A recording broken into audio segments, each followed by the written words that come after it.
तेजस्वी यादव जी हताश हैं। इस बिल को रोकने का काम किया, उससे बड़ा दुर्भाग्यपूर्ण तो हो ही नहीं सकता।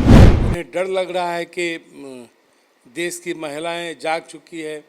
नरेंद्र मोदी जी ने उन्हें उनका एक जो नारी सशक्तिकरण है, जो वुमेन एम्पावरमेंट है, वो कहीं न कहीं दिखने लगा है। तेजस्वी यादव सहित जितने भी विपक्षी दल हैं, भारतीय राष्ट्रीय कांग्रेस या और भी जो विपक्षी दल हैं, जानबूझकर उन्होंने इसका विरोध किया है। मतदान में भाग लेना और कहीं न कहीं एनडीए को मजबूत करने की दिशा में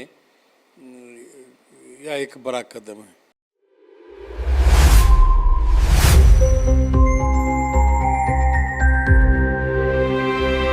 देखिए, सम्राट चौधरी ने आज बतौर मुख्यमंत्री के पद संभालने के बाद विधानसभा में विश्वास मत हासिल कर लिया, लेकिन चर्चा जिस बात की हो रही है, चर्चा है तेजस्वी यादव के बयान को लेकर, क्योंकि उन्होंने सम्राट चौधरी को लेकर के कहा, जो ये बहुत खुशी की बात है कि आप लालू जी के पाठशाला से निकलकर यहाँ तक पहुँचे। हमारे साथ पूर्व डिप्टी सीएम तारकिशोर प्रसाद जी हैं, जानेंगे सर इस बयान को कैसे देख रहे हैं, आप भी सदन में मौजूद थे, क्या कहेंगे?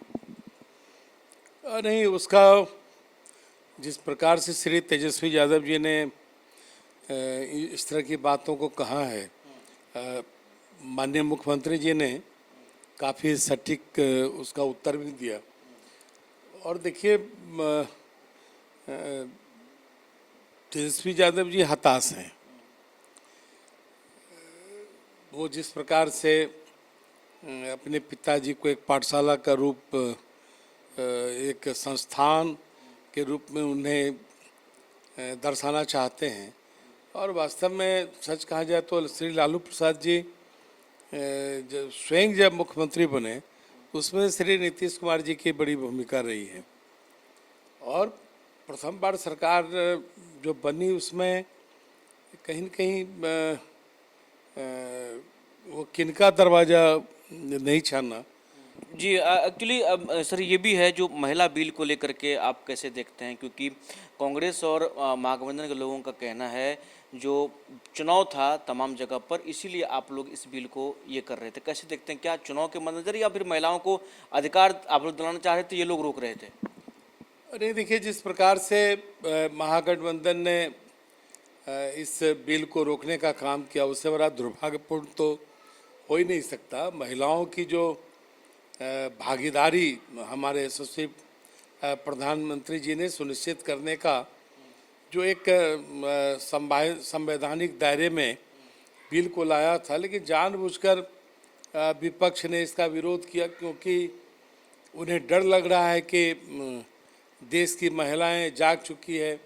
नरेंद्र मोदी जी ने उन्हें उनका एक जो नारी सशक्तिकरण है, जो वुमेन एम्पावरमेंट है, वो कहीं न कहीं दिखने लगा है। और इस भय से वो जानबूझकर इस बिल को नहीं लाना चाहते हैं, जिससे कि उनका जो राजनीति में फिर जिस पुरुष सत्ता का खेल उनके द्वारा किया जाता है, वो कहीं न कहीं आहत होगा। इसलिए तेजस्वी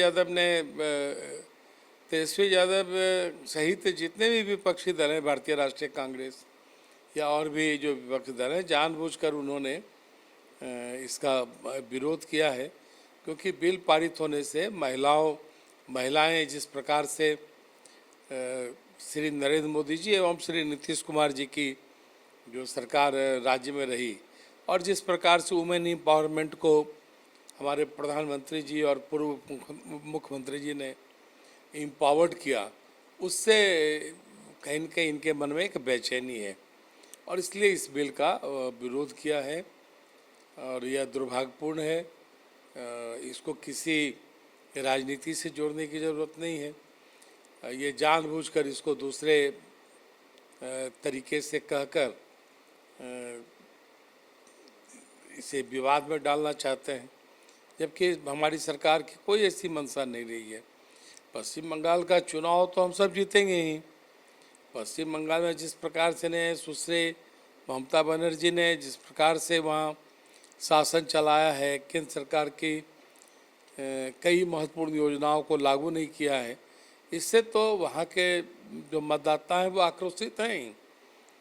तो स्वाभाविक है कि ये सारी चीज़ें उनके दृष्टि में रही है और जिसके कारण से उनका समर्थन नहीं मिला है। बंगाल में मतलब चुनाव बीजेपी जो है जीत रही है ना?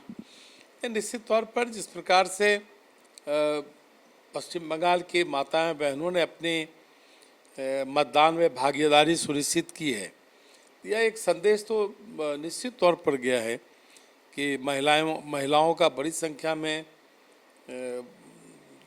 मतदान में भाग लेना और कहीं न कहीं एनडीए को मजबूत करने की दिशा में यह एक बड़ा कदम है। हमारे साथ पूर्व उप मुख्यमंत्री तारकिशोर प्रसाद जी थे, बात कर रहे थे, तमाम मुद्दों पर उन्होंने बातचीत की, क्या कुछ कहा वो भी आपने सुना। सही सोनू के साथ Anusuya, news PR, Patna. Big dreams need the right foundation. At Vidya Vihar Residential School, holistic education goes beyond classrooms. World-class facilities, caring houses, nutritious food, advanced labs, vast playgrounds, and inspiring mentors come together to nurture every child. Here, learning is balanced, values are lived, and every student truly belongs. Vidya Vihar Residential School, where learning transforms futures.